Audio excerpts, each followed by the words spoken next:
আমি তার প্রথম না, দ্বিতীয় ভালোবাসা ছিলাম। তার মুখেই শুনেছিলাম সে তার প্রথম প্রেমিকাকে অসম্ভব ভালোবেসেছিল।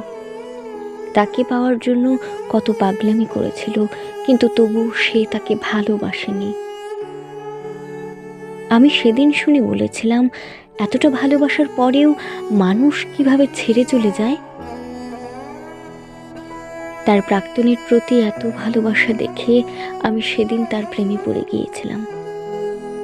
আর মনে মনে ভেবেছিলাম, যে তাকে ভালোবাসেনি তাকে যদি সে এতটা ভালোবাসতে পারে, তাহলে যে তাকে ভালোবাসবে সে তাকে কতটা ভালোবাসতে পারে। কিন্তু আমি ভুল ছিলাম। আসলে মানুষ কোনো কিছু খুব সহজে পেয়ে গেলে না, তার আর মূল্য দিতে জানে না। আমি তার জলজান্ত প্রমাণ।